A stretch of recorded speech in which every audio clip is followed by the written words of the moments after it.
नमस्कार, मैं हूं निहिता। स्वामी विवेकानंद ने कहा कि उठो जागो और तब तक मत रुको जब तक तुम्हें अपना लक्ष्य प्राप्त ना हो जाए। विवेकानंद ने जिस वक्त ये बातें कही उस वक्त भारत में अंग्रेजी राज का परचम लहरा रहा था, जिनके दमन ने भारतीयों की रीढ़ की हड्डी तोड़ के रख दी थी। अंग्रेजों ने भारत का शोषण करने के लिए जो नीतियां बनाई, उन्होंने भारत को भीतर तक कमजोर कर दिया। इस कमजोरी के बारे में एक अंग्रेज लिखता है कि देश की 1/3 आबादी ने कभी भरपेट खाने का एहसास नहीं किया। 1858 से लेकर 1947 तक देश में लाशों के अंबार लग गए, जिन्होंने मारने के लिए लाठी का नहीं बल्कि भूख का सहारा लिया गया। नतीजा, हर 2 मिनट में 3 भारतीय दम तोड़ने लगे। ऐसे में विवेकानंद ने दरिद्र नारायण का नारा बुलंद किया। उन्होंने कहा कि अगर तुम्हारे मन में किसी भूखे भारतीय को देखकर उसके लिए कुछ करने की भावना नहीं पैदा होती है तो तुम समझ लो कि तुम इंसान नहीं हो। और विवेकानंद ने कहा कि पूजा पाठ से ज्यादा सेहत को तवज्जो दो, देवी देवताओं से ज्यादा देश को महत्व दिया जाए, जिसका सीधा असर देश के क्रांतिकारियों पर हुआ। जाहिर है कि विवेकानंद साधु के वेश में एक युवा क्रांतिकारी थे। वो कुल मिलाकर 39 साल तक जिए, लेकिन जब तक जिए भारत मां के लिए ही जिए। हम चाहते हैं कि उस राष्ट्र पुरुष की आवाज आप तक पहुंचे। उन्होंने अमेरिका में हुई विश्व धर्म संसद में भारत का ऐसा डंका बजाया कि उसके बाद दुनिया ने हमेशा के लिए अपने दरवाजे भारत के लिए खोल दिए। हम मानते हैं कि पिछले कुछ वक्त से A to Z न्यूज की जो पहल शुरू हुई है, उससे तस्वीर बदलेगी। इसी सोच के साथ हम आपके लिए लेकर आए हैं हर हफ्ते क्रांतिकारी की जिंदगी की सच्ची कहानी। कार्यक्रम के आखिर में हम आपसे इस मुद्दे से जुड़ा हुआ एक सवाल पूछेंगे, जिसका जवाब आप हमें SMS के जरिए भी भेज सकते हैं। जिसका सही जवाब देने वाले 3 लकी विनर्स को दिया जाएगा एक शानदार गिफ्ट हैम्पर। तो लीजिए, पेश है हमारा ये खास कार्यक्रम, जो समर में हो गए अमर। अब हम मंच खाली करते हैं स्वामी विवेकानंद के लिए। जो समर में हो गए अमर, मैं उनकी याद में जो समर में हो गए। स्वामी विवेकानंद ने अपना पहला भाषण अमेरिका के शिकागो शहर में दिया, जहां पूरी दुनिया के धर्मगुरु इकट्ठा हुए थे। दरअसल विवेकानंद की असल कहानी यहीं से शुरू होती है।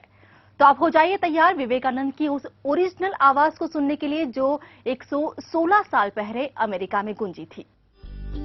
देश मेरे मेरी जान है तू, देश मेरे मेरी जान है तू, देश मेरे मेरी शान है तू। 11 सितंबर 1893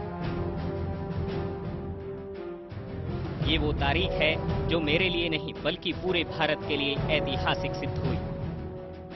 जब मैं 7 समंदर पार करते हुए अमेरिका के शिकागो शहर पहुंच गया। इसी दिन विश्व धर्म संसद में भारत की बात रखने के लिए मैं खड़ा हुआ।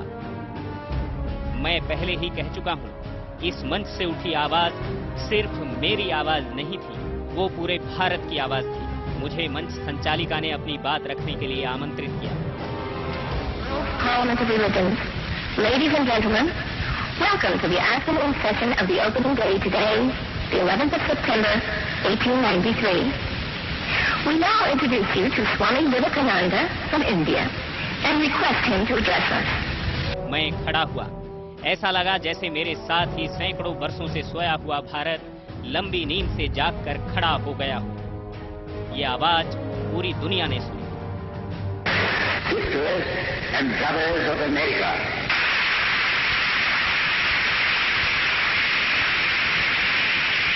It fills my heart with joy unspeakable to rise in response to the warm and cordial welcome which you have given us. I thank you in the name of the most ancient order of monks in the world. I thank you in the name of the mother of religions.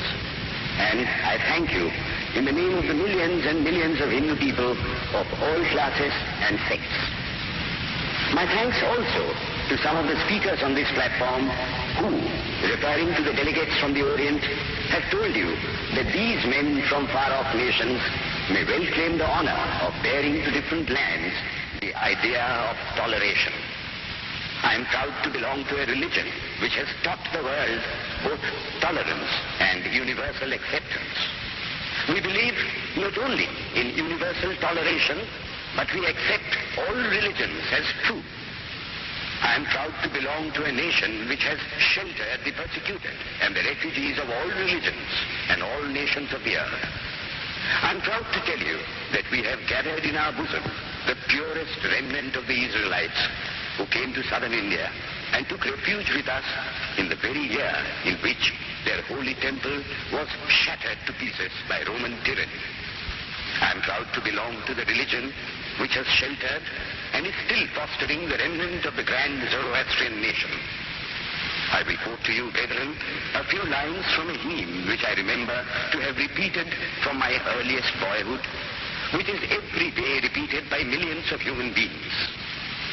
As the different streams, having their sources in different places, all mingle their water in the sea, so, O Lord, the different paths which men take through different tendencies, various though they appear, crooked or straight, all lead to Thee. The present convention, which is one of the most august assemblies ever held, is in itself a vindication, a declaration to the world of the wonderful doctrine preached in the Gita. Whosoever comes to me, through whatsoever form, I reach him. All men are struggling through paths which in the end lead to me. Sectarianism, bigotry, and its horrible descendant, fanaticism, have long possessed this beautiful earth. They have filled the earth with violence, drenched it often and often with human blood, destroyed civilization, and sent whole nations to despair. Had it not been for these horrible demons, human society would be far more advanced than it is now. But their time is come, and I fervently hope that the bell that tolled this morning in honor of this convention may be the death knell of all fanaticism, of all persecutions with the sword or with the pen, and of all uncharitable feelings between persons wending their way to the same goal. दुनिया ने पहली बार भारत को सुना। भारत के आध्यात्म और दर्शन की दिव्यता से संसार पहली बार परिचित हुआ। हाँ, ये मेरा सौभाग्य था कि मैं इसका माध्यम बना। स्वामी विवेकानंद ने अमेरिका की चकाचौंध देखी तो भूख से तड़पते उस वक्त के करोड़ों भारतीयों की याद कर वो अपने आंसुओं को नहीं रोक पाए। विवेकानंद ने सोचा कि वो यहां से इतना धन इकट्ठा करेंगे ताकि भारत के गरीबों के दुखों को हर सकें। इसके लिए अमेरिका में लगातार 3 साल तक उन्होंने जो प्रवचन दिए उसमें $1 तक का टिकट रखा गया, जो उस वक्त की बहुत बड़ी राशि थी। इस धन से उन्होंने यहां रामकृष्ण मिशन और वेदांत सोसाइटी की स्थापना की और साथ ही हमेशा के लिए भारतीय दर्शन को अमेरिका के दरवाजे तक पहुंचा दिया। दरअसल ऐसा नहीं था कि पूरा बंगाल जब वंदे मातरम का गीत गुनगुनाकर भारत मां की आजादी का सपना देख रहा था और मैं निरा संत बनने के रास्ते पर चल पड़ा। मेरा मतलब और मकसद सिर्फ भारत की सोई आत्मा को जगाना था, उस राष्ट्रीयता को झकझोरना था जो सैकड़ों सालों से सुप्त पड़ी हुई थी। देश की उस 1/3 गरीब जनता को लेकर पूरे देश के मन में करुणा पैदा करना था ताकि सेवा लोगों का मकसद बन सके, ताकि भूख किसी के मरने का कारण न बन पाए। बंगाल से ब्रिटेन तक मेरी यात्रा के पीछे यही उद्देश्य था। देश मेरे मेरी जान है तू। देश मेरे मेरी जान है तू। देश मेरे मेरी शान है तू। 1888 में बेलूर मठ की स्थापना करने के बाद स्वामी विवेकानंद लगातार देश भर में घूमे। उनकी इस यात्रा कुछ लोग एक संत की महज एक आध्यात्मिक यात्रा मान बैठे थे, लेकिन ये जानना जरूरी है कि आध्यात्म एकांत की चीज है। सवाल उठता है कि फिर स्वामी जी लगातार 4 साल तक भारत की खाक क्यों छानते रहे।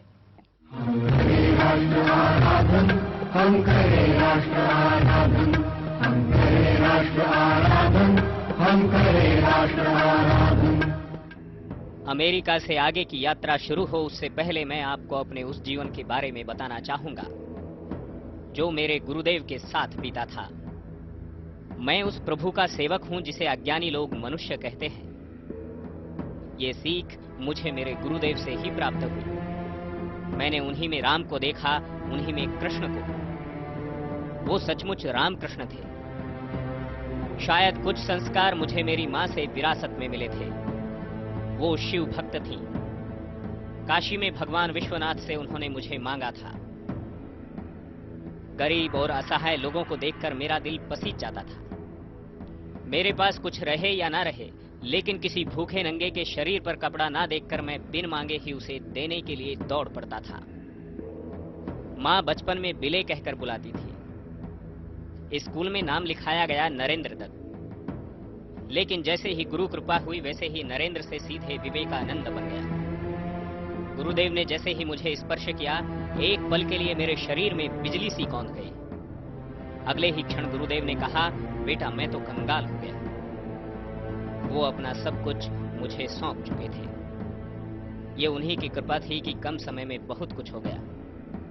मुझे याद है जब उन्होंने मेरी परीक्षा ली थी। घर में आई परेशानी को दूर करने के लिए जब मैंने उनसे कहा कि आप मां से सीधे बात कर लेते हैं, कृपया मेरे लिए मां काली से कुछ मांग दीजिए, तो उन्होंने मुझे खुद मांगने के लिए कहा। मैं बार बार सुख मांगने के लिए गया, लेकिन हर बार वैराग्य लेकर लौट आया। मैं गुरु की परीक्षा में पास हुआ और उनका चहेता शिष्य भी बन गया, लेकिन कैंसर की वजह से वो हमें बीच में ही छोड़कर चले गए। अपने गुरु से बिछुड़ जाने के बाद विवेकानंद 4 साल तक भारत को आजाद कराने के लिए राजे रजवाड़ों को क्रांति के लिए तैयार करने की कोशिश करते रहे, लेकिन जब सबने हाथ खड़े कर दिए तो वो बेहद निराश हुए। जब वो अमेरिका में जाने के बाद उस देश के चहेते बन गए तो उनके शिष्य बन चुके विनाशक हथियार मैगजीन का आविष्कार करने वाले मैक्सिन ने उन्हें मुंह मांगी संख्या में मैगजीन मुहैया कराने का भरोसा दिया। लेकिन विवेकानंद जानते थे कि उन्हें चलाने वाले हाथ वो कहां से लाएंगे, इसलिए अपने इस अभियान को आगे बढ़ाते हुए भारत के स्वाभिमान को आगे बढ़ाने का उन्होंने संकल्प लिया। जिस जमाने में मैं लोगों से, खास तौर पर युवाओं से, जिस लक्ष्य की प्राप्ति करने से पहले न रुकने का आह्वान कर रहा था, यकीनन वो लक्ष्य भारत मां की मुक्ति का ही था, क्योंकि मोक्ष सरी की बातों में मेरा मन नहीं रमता था। मेरा तन मन तो उन करोड़ों भारतीयों के कष्टों से करहा उठता था जो उन्हें अंग्रेजों ने दिए थे। और फिलहाल यहाँ पर वक्त तो चला है बहुत छोटे से ब्रेक का। ब्रेक के बाद हम आपको बताएंगे कि कैसे ब्रिटेन के नजरिए में भारत को लेकर बदलाव आया और उसने भारत को सत्ता सौंपने में भी दिलचस्पी दिखाई। जो समर में हो गए अमर, मैं उनकी याद में जो समर में हो गए,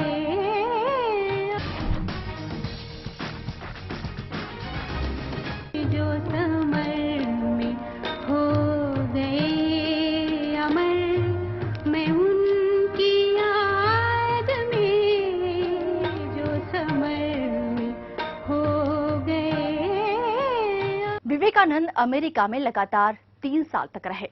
आखिर एक ऐसे शख्स को भारत से इतने दिनों तक दूर रहने की जरूरत क्यों महसूस हुई जो भारत के बगैर एक पल भी नहीं रह सकता था? अंग्रेजों ने कभी सोने की चिड़िया रहे भारत को दरिद्रता की दलदल में धकेल दिया था। कतिपय उनके पूर्ववर्ती शासकों ने देश को इतना बड़ा नुकसान नहीं पहुंचाया होगा।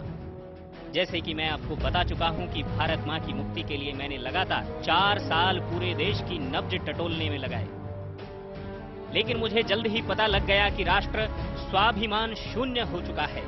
स्वयं के लिए लोग मरने मारने के लिए तैयार थे, लेकिन देश के लिए जीने की प्रेरणा भी दम तोड़ चुकी थी।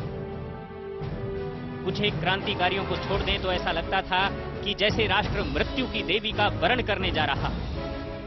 निराशा के घोर वातावरण में मैं कन्याकुमारी तक जा पहुंचा। ये भारत मां का आखिरी छोर था। मैं समुद्र में भीतर की ओर एक शिला पर जाकर बैठ गया, उत्तर की ओर मुंह करके ध्यान लगाकर। लोग देवी देवताओं के दर्शन करने के लिए पूजा पाठ और कर्मकांड करते थे, लेकिन मैंने मेरे गुरुदेव स्वामी रामकृष्ण परमहंस से मिली समस्त योगिक शक्तियों को इस प्रयास में लगा दिया था कि मुझे भारत मां का साक्षात दर्शन हो। मेरी आंखों से अगर लगातार आंसू झरते थे तो सिर्फ और सिर्फ भारत मां के उन करोड़ों बेटों के लिए जो दास्ता की बेड़ियों में जकड़े हुए थे। मैं लगातार ध्यान में बैठा रहा। आखिरकार मुझे भारत मां का साक्षात्कार हुआ। मैंने देखा भारत मां दास्ता की बेड़ियों से मुक्त होकर एक बार फिर से जगत जननी के सिंहासन पर आरूढ़ हो चुकी है। उसका आशीर्वाद लेकर मैं पूरी दुनिया में उसका डंका पीटने के लिए निकल पड़ा। दुनिया को उस आध्यात्म और दर्शन से परिचित कराने के लिए जिसके अभाव में वो अनाथ हो सकती थी। इसी के साथ मैं अमेरिका में हो रही विश्व धर्म संसद में पहुंच गया। एक गुलाम देश को सुनने के लिए यहाँ किसी को फुर्सत नहीं थी, लेकिन नियति मेरे साथ थी। भारत माँ का आशीष मेरे सिर पर था। मुझे 4 मिनट का समय मिला। भारत के होने या ना होने के लिए 4 मिनट ही मेरे पास थे। ये 4 मिनट अचूक बाण सिद्ध हुए। उनके सीने को पार करते हुए उनकी आत्मा को भेदते हुए निकल गए, जो अभी तक दुनिया में अपनी दबंगई कायम रखे हुए थे। मैं अमेरिका में 3 साल तक रहा। फिर मैंने उस देश का रुख किया जिसने भारत को गुलामी की जंजीरों में बांध रखा था। नोबल मार्गरेट मुझे यही मिली, जिसने भगिनी निवेदिता बनकर पूरा जीवन भारत की सेवा में समर्पित करने का फैसला किया। इतना ही नहीं, मेरे ब्रिटेन में रहते हुए यहाँ एक तरफ शाही महल में कुछ हलचल हो रही थी, साथ ही राजनीतिक हलकों में भी भारत को लेकर नए सिरे से सोचने की कोशिश शुरू हुई। जब विवेकानंद इंग्लैंड में थे उस वक्त भारत अंग्रेजी शिकंजे में था। ये वो वक्त था जब विवेकानंद हजारों ब्रिटिशों के दिलों पर राज करने लगे थे। खुद शाही महल के लोग छुप छुप कर भारतीय दर्शन को जानने के लिए उनके भाषण सुनने के लिए आते थे। उन्हीं दिनों ब्रिटेन में लेबर पार्टी का जन्म हुआ, जिसके नेताओं पर स्वामी विवेकानंद के विचारों का गजब का असर था। इस पार्टी के नेता और 3 बार इंग्लैंड के प्रधानमंत्री रहे रैमजे मैकडोनाल्ड लिखते हैं कि भारत हिंदुओं की चेतना का विस्तार है। उन्होंने अपनी आत्मा को इसके ऊपर इस कदर उलेट दिया है कि वो इस देश के बिना एक पल भी नहीं जी सकते। और आखिरकार इस पार्टी के एक नेता ने भारतीयों को आजादी की बागडोर सौंपी। आजादी से जुड़ी बहुत सी बातों के अलावा विवेकानंद के इस असर का भी ऐतिहासिक महत्व माना जाता है। मैं अमेरिका और यूरोप में रहा जरूर, लेकिन सिर्फ शरीर से। मेरी आत्मा भारत में ही बसती थी। मैं लोगों से बार बार कहता था, भारत मेरे बचपन का झूला, जवानी की फुलवारी और बुढ़ापे की काशी है। मैंने इसके लिए सब कुछ भुला दिया, तुम भी भुला दो। 15 जनवरी 1897। अब मेरी कोलंबो से अल्मोड़ा तक की यात्रा शुरू होनी थी। मैं भारत माँ को देखने के लिए बेचैन था। इतना ही जितना कोई दूध मुहा बच्चा माँ का दूध न मिलने से बिलख उठता है। मैंने भारत माँ की रज माथे से लगाई और फिर उसी रेत में लोटपोट हो गया। दरअसल अमेरिका और यूरोप में मिले गद्देदार बिस्तरों ने मेरी तो नींद ही छीन ली थी। 1 मई 1897 कोलकाता में मैंने रामकृष्ण मठ की स्थापना की, जिसका काम गरीब लोगों की सेहत और अकाल पीड़ितों को राहत पहुंचाने के अलावा शिक्षा और संस्कृति को प्रोत्साहन देना था। इससे पहले विदेशों में मेरे भाषणों से खूब धन इकट्ठा हुआ, जिसे पूरे यूरोप और अमेरिका में भारतीय संस्कृति के प्रचार प्रसार के लिए रामकृष्ण मिशन के ढेर सारे केंद्रों में लगा दिया गया। विवेकानंद जिस मिट्टी से बने थे वो शुद्ध भारतीय थे। आखिरकार वो भारत आए और यहाँ के लोगों का पेट भरने के लिए उन्होंने सब कुछ दांव पर लगा दिया। यहाँ तक कि वो सेहत, वो वंदे मातरम का संदेश भी देते रहे और आगे चलकर ऐसे कई क्रांतिकारी रहे जो विवेकानंद से बेहद प्रभावित हुए थे।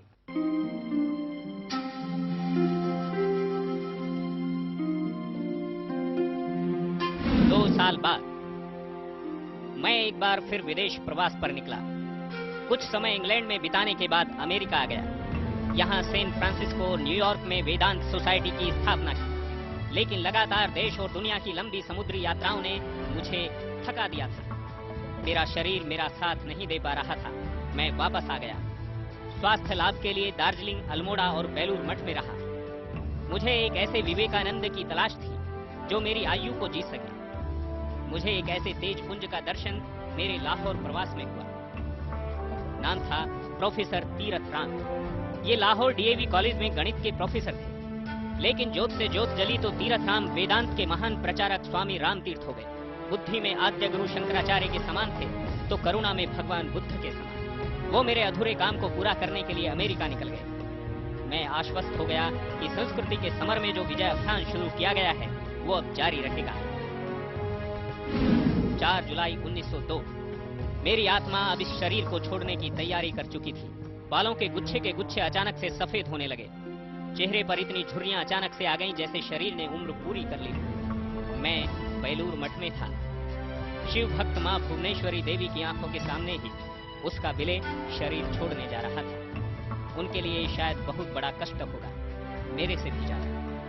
मैं 39 साल का नौजवान ही था, लेकिन ये मेरी जिद्द थी, शरीर रहे या न रहे, मैं भारत मां को वैभव के शिखर तक पहुंचाए बगैर चैन से बैठने वाला नहीं था। हालांकि मेरा शरीर अब शांत होने जा रहा था। विवेकानंद के जाने के बाद वो क्रांतिकारियों के लिए प्रेरणा पुंज बन गए। बटुकेश्वर दत्त और